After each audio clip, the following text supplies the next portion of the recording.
Bom, vou tentar fazer aqui um pouco mais rapidamente, alguns minutos. Aproveitando esse momento dessa pandemia, dessa crise toda, desse desespero, dessa histeria que realmente agora está até havendo em algumas partes da sociedade, né?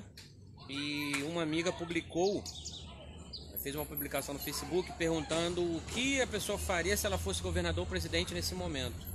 Então eu tenho acompanhado o noticiário, me informado através de vários canais, ouvindo a opinião de vários especialistas, além de jornalistas, comentaristas, né? Pessoas de várias áreas, políticos, técnicos, epidemiologistas, médicos, enfermeiros, comentaristas políticos, economistas, enfim, pessoas de várias áreas. E eu tenho visto, por exemplo, o exemplo dos Estados Unidos, que, se eu não me engano, ontem, né, o Senado aprovou. Eu não vou aqui usar os termos técnicos, talvez, ou por não conhecer alguns, ou porque isso não vem ao caso. Por exemplo, o presidente dos Estados Unidos, né, enviou um projeto para uma ajuda econômica ao país nesse momento, uma ajuda de 2 trilhões de dólares, a maior ajuda de todos os tempos, né, que um país já propôs, né, para salvar de uma crise. E o Senado aprovou ontem, falta aprovar agora na Câmara. E no Brasil deve acontecer a mesma coisa. Alguns países às vezes demoram, né, para tomar algumas atitudes nesse sentido. As atitudes da saúde, as atitudes sanitárias, eu creio que o Brasil está tomando, né? Um pouco de atraso, às vezes, né, na questão do governo federal. Alguns estados se adiantaram, enfim. Mas a questão econômica, ela tem que vir primeiramente federal. E nesse momento, em geral, os países têm recursos, reservas de milhões, ou de bilhões, ou trilhões, né? Reservas que são acumuladas ao longo do tempo, de impostos, etc. E fundos que às vezes são específicos para algumas questões, justamente de uma questão de uma crise. E às vezes, quando aquele país não tem recurso, existe uma ajuda internacional. Exemplo, tem o FMI, Fundo Monetário Internacional, que já socorreu o Brasil muitas vezes. Se não me engano, o Brasil hoje tem essa dívida quitada com o FMI, acumulou a dívida durante alguns anos e depois essa dívida foi paga. Então, nesse momento, não é momento de economia, de pensar que a ajuda vai pesar muito. Não, é momento de tirar desse recurso, desses fundos, ou criar dívidas justamente para esse socorro econômico. E lá na frente, esse valor que foi criada essa dívida vai ser sanado de alguma forma. As empresas vão voltar a ter lucro e vão de repente pagar parte da dívida. Parte da dívida vai ser paga pelos estados, de repente, ou pelos municípios, né? Enfim, e parte dessa dívida nunca vai ser paga, porque justamente essa reserva é para isso, é para socorrer um país no momento de crise, no momento de pandemia, no momento de crise econômica. Então, a primeira coisa é essa, procurar ver o quanto pode se fazer desse fundo, tirar, sem economia, sem ficar pensando que aquilo vai pesar muito e tal. Eu acho que o mínimo é o seguinte, o mais lógico. Se existe o salário mínimo, que no Brasil, acho que, não me engano, no momento é R$ 1.045, acho que o mínimo de uma ajuda mensal para um trabalhador informal, que não tem como comprovar renda, ou de um trabalhador de carteira assinada que por alguma razão vai acabar perdendo seu emprego, tem que ser no mínimo de um salário, né? E aí a gente vai procurar ver outras questões. As micro e pequenas empresas têm que ser também socorridas para que não quebrem. As grandes empresas também, porque elas são geradoras de emprego e de receita para o governo. Só que a ajuda para as grandes empresas é um valor muito alto, mas esses fundos geralmente eles têm uma capacidade de socorrer, né? Então acredito que no Brasil a mesma coisa vai ser feita, talvez esteja demorando um pouco. Então é isso, mas tem que ser rápido. Então assim, a questão é os cadastros, esses cadastros sociais, se estão em dia, se estão atualizados. Essa fiscalização dos cadastros é questão complicada, geralmente parte das prefeituras. Os cadastros estaduais é a mesma coisa, né? Os governos estaduais têm que averiguar isso de acordo com as suas secretarias. Mas é isso. Existe esse fundo, esse recurso, esse socorro financeiro, econômico, que é para esse momento. Às vezes a decisão demora a ser tomada, mas tem que pegar isso. Ajuda para o trabalhador informal, né? Que não tem de onde tirar o seu recurso nesse momento, que tem que se isolar e não pode vender, não pode estar na rua. Ajuda para a micro e pequena empresa, para que ela possa se manter em atividade, não demitir funcionários, ou várias outras maneiras. Tem vários mecanismos que nesse momento são utilizados, de férias, de antecipar férias, de antecipar fundo de garantia, ou de férias coletivas. O trabalhador não pode ficar sem trabalhar e sem receber, né? Ele tem que ter o mínimo. Às vezes o salário naquele momento vai reduzir, vai durar vários meses, não sabemos quanto. Então tudo isso tem que ser decidido, né, pelos setores, né, do governo, setor da economia, né? Então a saúde é primordial, é salvar vidas independente de quanto vai se gastar. Não pode economizar, mas também não pode gastar o que não tem ou jogar dinheiro fora, gastar com aquilo que vai ser ineficaz. Porque essas medidas são tomadas de acordo com padrões, com protocolos, com experiência de outros países. Existem certos padrões a ser seguidos. E tem coisa que é nova. Por exemplo, esse vírus é novo ainda, então ainda vai se estudar sobre ele. Vacina é só daqui a 1 ano ou mais. O emergencial é pessoas ficarem em casa, se possível. Pessoas que estiverem com algum sintoma, como esses dias eu fiquei resfriado. Então, ou seja, espirrando, alergia, ou uma tosse leve, uma febre leve. Esses sintomas às vezes são apenas de gripe ou resfriado. Fica em casa isolado, se cuida, toma medicamento, se hidrata, se alimenta, descansa e tal. Agora, a partir do momento que você tem uma febre muito alta, a partir do momento que você acompanha também de uma dificuldade de respiração que não é comum, aí a indicação é você procurar o atendimento médico. Porque essa dificuldade de respirar, que já não é comum, pode ser um indício do coronavírus. Aí você vai procurar a unidade de saúde. Mas não é por qualquer sintoma de gripe ou resfriado que você vai procurar o médico. Até porque não vai ter atendimento para todo mundo. Isso vai sobrecarregar o sistema. Essa é uma das razões da quarentena. As pessoas ficam preocupadas primeiramente com a economia e tal. Como nesse momento tiver muito especialista surgindo na internet. É muito economista, é muita pessoa que sabe tudo, que acha que sabe de tudo. Se o mundo inteiro adota um padrão, é porque aquele padrão é o recomendado, né? Então, primeiramente, você cuida das vidas, preservação da vida das pessoas. Depois a economia ela vai se ajustar. Claro que a perda vai ser inevitável para todo mundo. Não tem como não ter perda nesse momento. Empresas vão perder milhões e trabalhadores vão perder um pouco naquele momento. A renda vai cair. Às vezes é necessário uma ajuda emergencial. Tem muitas instituições, por exemplo, e até governos que estão buscando ajuda de cesta básica, que é uma emergência para as pessoas que não têm. Então, assim, tem ajuda que é emergencial, que às vezes você vai procurar de um canal não oficial, vai buscar de instituições, né? A gente vai procurar ajuda de amigos muitas vezes. O governo tem tomado certas medidas. Por exemplo, suspender por alguns meses, não me engano é 3 meses, ninguém vai ter luz cortada, nem água, nem telefone por atraso, porque nesse momento a crise está predominando a questão da pandemia. Então são ações que, se você acompanhar o noticiário, se informar direitinho, você vai saber o que está sendo feito. É claro que no primeiro momento vem uma angústia, um desespero das pessoas, uma insegurança, mas isso não leva a lugar nenhum. Esse desespero, tá entendendo? Isso pode gerar mais problemas ainda. As pessoas não cuidam da saúde, pode acabar adoecer outras pessoas e depois não vai nem adiantar. Às vezes até um recurso que ela tem não vai ser suficiente.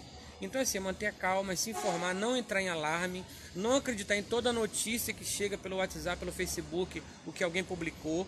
Nessa hora tem muito especialista alarmando, tipo falando que o número de vítimas é muito maior.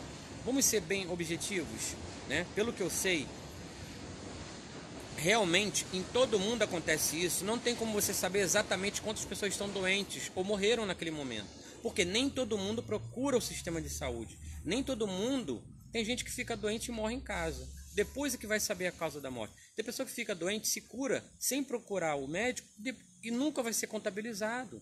Sem falar nas falhas que nós sabemos que existem, pode existir nos sistemas municipais, dos estados, dos países, para contabilizar, para registrar, né, para cadastrar todo mundo. Mas a princípio, o número oficial que é divulgado, geralmente ele é em cerca de 10 vezes menor do que o número real. Isso não quer dizer que está se escondendo os números. Significa que o número oficial é aquilo que pode ser comprovado por dados estatísticos, por documentos. Aquilo que não é contabilizado é porque você não chegou até você, mas você estima que ele pode ser até 10 vezes maior. Porque a gente sabe que nem todo mundo procura um médico quando está doente. Então, como o sistema vai adivinhar que você está doente em casa? Não é assim que funciona. Tudo é com base em dados oficiais registrados e comprovados. Então, nada de alarme. O prejuízo vai ser inevitável para todos nesse momento. Uns vão perder mais, uns vão perder menos. O importante é não se desesperar, procurar se informar dos seus direitos, acompanhar o noticiário verdadeiro, seja pelo canal de televisão que você conhece, seja pelo canal de rádio, seja pelos portais na internet, seja por pessoas que você conhece e confia que vão te dar informação. Outro detalhe, nem todo mundo que trabalha no governo ou em alguma instituição oficial significa que essa pessoa é bem informada ou bem intencionada na hora de passar informações. De repente pode ter um enfermeiro ou um médico que não é bem intencionado em fazer o seu trabalho, em conscientizar a população. Muitos desses profissionais, por discordar de um governo, por discordar de alguma coisa, vão chegar com números, às vezes até verdadeiros, mas no intuito de alarmar a população. E às vezes com números falsos, inventados. Então, muito cuidado quando alguém te chega com uma informação séria, ou uma denúncia grave, com números, com dados, porque essa pessoa pode até ser verdade aquilo. Mas será que é o correto chegar para você com algum número aleatório? Isso vai te ajudar? E muitas das vezes a pessoa é mal intencionada sim. Ou recebeu informação de alguém que é uma informação falsa e ela, por acreditar naquela pessoa, ela repassa para você. E você acredita e repassa e repassa. Então, muito cuidado nessa hora. É cuidar da saúde em primeiro lugar. E as coisas vão se resolver. Claro que muitas pessoas vão sofrer, vão passar por muita dificuldade durante alguns meses, não sabemos. Mas a questão é ter paciência, é esperar. E outra coisa, um recado para as pessoas que professam a fé. Vamos falar a verdade. Eu vou citar só um versículo, na verdade 2, que simplifica tudo que eu gostaria de dar esse recado para pessoas que têm sua fé, no caso em Deus, em Cristo. Filipenses 4:6 fala para você não andar ansiosos por coisa alguma.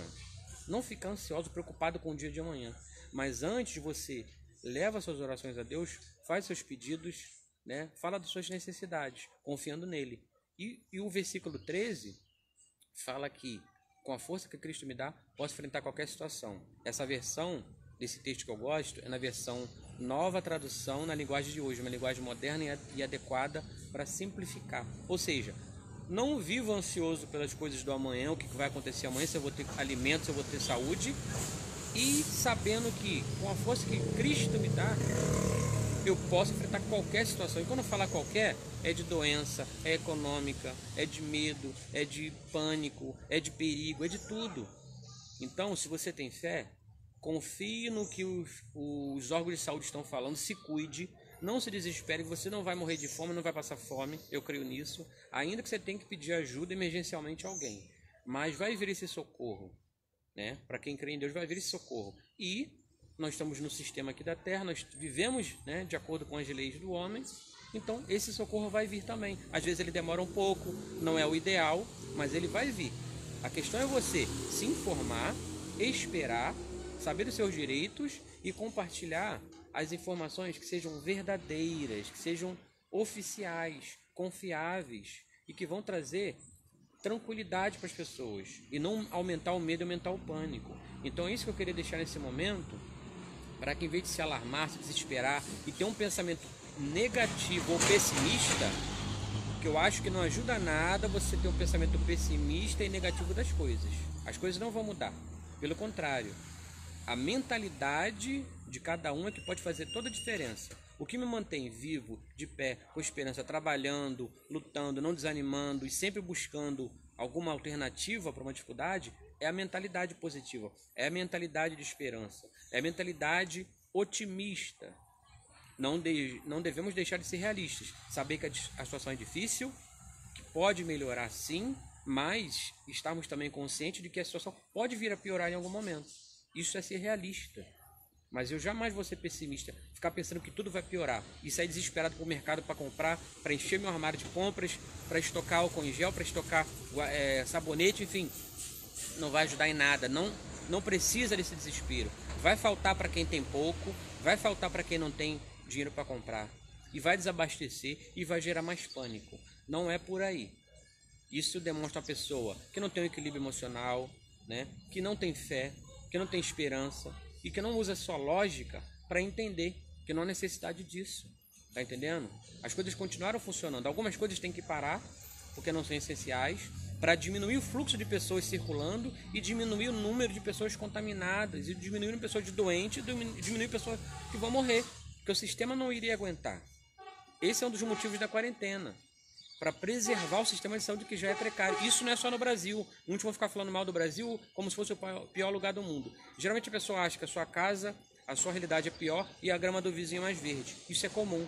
Mas não é isso que as pessoas pensam. Você só vai saber de uma realidade quando você vive aquela realidade. A Suíça, que é um país pequeno, com pouca população, se eu não me engano menor do que o estado do Rio de Janeiro, país rico, bem desenvolvido, com educação, com saúde, mas sabe da realidade, de acordo com os dados que eu tenho conhecimento, no mundo inteiro, proporcionalmente, é o país que tem mais doentes. Considerando o número de habitantes da população, é o número que tem mais doentes. Ou seja, não é porque é um país rico, desenvolvido, pessoas com formação, um governo que atende a todo mundo, que significa que a pessoa está isenta de um vírus, de ficar doente, e que o país vai dar conta. O seu sistema de saúde não está aguentando. E é um dos países mais ricos. Não rico comparado aos Estados Unidos, óbvio, mas comparado à sua população. Um país que todo mundo tem uma renda, em geral, que não passa dificuldade, que não tem desigualdade social que temos no Brasil. Mas os Estados Unidos, que é a maior potência do mundo, tem muita desigualdade, muitos problemas, muita miséria, muita pobreza, e o sistema de saúde também não está aguentando. Ou seja, vamos procurar nos informar, ou pelo menos, se você não pode pesquisar por aí, não tem tempo, não tem paciência, converse com uma pessoa que você conheça, que confie, alguém que não quer o seu mal, que não quer alarmar, que não quer trazer notícia falsa, que não quer prejudicar ninguém. E aí você vai saber que a realidade não é sempre aquilo que parece, nem sempre aquilo que falam por aí. Lembra do antigo boato que se espalhava de boca a boca? E geralmente o boato fala mal das pessoas. Nenhum boato é inventado para falar bem de alguém. Então, quando a notícia é falsa, geralmente, ela fala mal, ela fala para alarmar, ela não ajuda em nada, e muitas vezes ela é falsa mesmo, tá? Criada por pessoas que querem... Não se sabe os interesses sempre. Pode ser político, econômico, enfim. Ou simplesmente uma pessoa que tem algum distúrbio, né? Que ela se alegra quando vê as pessoas em pânico, né? Elas gostam de ver isso. E aí, vai entender. Então, mantenha calma, procure se informar. Não fica com o pensamento só também assistindo notícias ruins de tragédia, de morte. Isso não. Mas se mantendo informada nesse momento sobre essa pandemia é uma atitude inteligente. Não precisa ficar o dia inteiro conectado, mas é uma atitude para você saber como andam as coisas. Se todo mundo respeitar essa quarentena, pode ser que em 2, 3 semanas isso possa ser aliviado e aos poucos a coisa vai voltando à rotina, né? Paulatinamente, gradativamente, moderadamente. Não pode ser de uma hora para outra. Isso é uma questão de saúde pública, é uma questão de preservar vidas, preservar o sistema e também, obviamente, preservar a economia no futuro. Então é isso que eu queria dizer. Procurar se informar, manter a calma, não se desesperar, procurar ajuda, procurar saber dos seus direitos e se manter atualizado. O que está acontecendo, o que está sendo feito, para que quando as coisas estiverem mais seguras, tenho certeza que vai voltar a funcionar algumas atividades, o transporte vai voltando ao normal aos poucos, mas que acima de tudo, esta pandemia, esta crise sirva para a gente aprender a ser mais humano, a viver o dia de hoje de uma forma com mais sabedoria, não viver tudo hoje e não pensar no amanhã, mas também não ficar guardando tudo para o amanhã e não viver o hoje. Isso vale para dinheiro, vale para tudo. Procurar ser equilibrado, né, na nossa vida daqui para frente, porque a gente não sabe o dia de amanhã realmente. Hoje a pessoa está com saúde, amanhã ela não sabe o que pode acontecer. Isso vale para questões climáticas, para coisas naturais e vale para coisas também que às vezes são provocadas pelo homem. Uma guerra, por exemplo. Quando vem uma guerra entre um país e outro, entre várias nações, tudo muda a qualquer momento. Vai ter morte, vai ter desemprego, vai ter questão econômica, vai ter crise. E aí? O que a gente vai fazer? Graças a Deus, no momento, nós não vivemos uma guerra civil aqui, uma guerra entre nações. Mas vem um vírus que é de fácil contaminação. Ele não mata tanto na quantidade proporcional, mas ele se espalha fácil. Essa é a diferença. A mortalidade dele, em geral, na média, não é grande. De cada 100 pessoas, na média, ele mata 3. Parece pouco. Tem países que matam 8. Como na Itália tem matado, tem lugares que mata menos. Só que ele se espalha muito rápido e muito fácil. Essa é a diferença desse vírus para outros vírus e outras epidemias e pandemias que tivemos.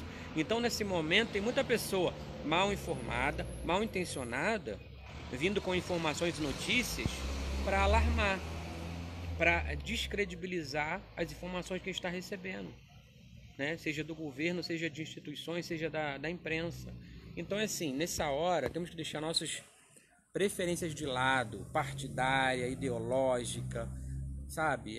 Procurar averiguar as informações, comparar as informações, para que a gente não seja vítima da desinformação, da mentira e do caos.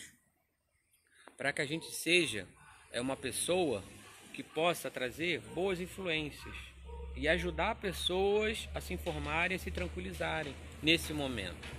Então aqui é um recado que eu deixo, independente de concordar com tudo que está acontecendo, muito menos saber de tudo. Mas eu procuro me informar sim. Se em algum momento eu deixei algum dado, alguma coisa que não esteja correta, que alguém puder me passar, ok. Não procurei detalhes técnicos, números, porque isso aí não é necessidade. Porque quando você vê muito detalhe, muito número, muita informação em alguma mensagem, não significa que ela seja verdadeira. A pessoa pode estar apenas trazendo mais detalhes para trazer credibilidade à sua informação, à sua mensagem.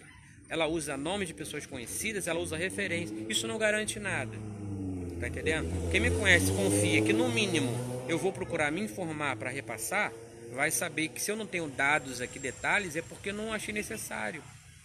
Mas é possível sim. Depois eu pretendo fazer um vídeo sim, com dados atualizados. Eu vou explicar. Eu não sou profissional da área de saúde, mas eu acredito que hoje em dia, com acesso à informação que a gente tem, a gente pode pesquisar, estudar e se aprofundar em várias coisas. Pretendo depois fazer um vídeo explicando o que é o coronavírus, de onde surgiu, o que ele causou nos países, onde começou, o número de infectados, a propagação, o que as autoridades estão fazendo e vão fazer e fizeram. Eu pretendo fazer isso. Pretendo até futuramente dar palestra sobre isso. Para quê? Para que a gente aprenda a se prevenir de outras epidemias e pandemias. Para que a gente passe a adotar esses hábitos de higiene e cuidado daqui para frente. Isso são coisas básicas. Tá entendendo? Evitar aglomeração sempre. Porque em qualquer lugar você pode pegar uma gripe, um resfriado ou alguma outra coisa através dessa aglomeração. Então que isso sirva para a gente ser daqui para frente mais consciente com a nossa própria saúde, nossa própria vida e a vida dos outros. E usar todos os recursos de forma mais racional. Economias, reservas, tá entendendo? Bens materiais. E cuidar da nossa saúde. Não esperar uma pandemia, uma situação de gravidade para procurar o médico. Que te mantenha a saúde da melhor maneira, com alimentação, com bons hábitos. E, se possível, visitar o médico periodicamente para manter, né, o check-up. Saber como está a pressão, como está o sangue, como está a nossa situação de saúde. Não esperar ficar doente para procurar o médico. Isso deveria ser principal. Agradeço por quem assistiu por alguns momentos, por quem acompanhou, por quem for compartilhar, né? E que eu possa sempre ser útil de alguma forma, trazendo informações, trazendo uma mensagem pelo menos positiva. Agradeço pela atenção de todos. Que Deus nos abençoe.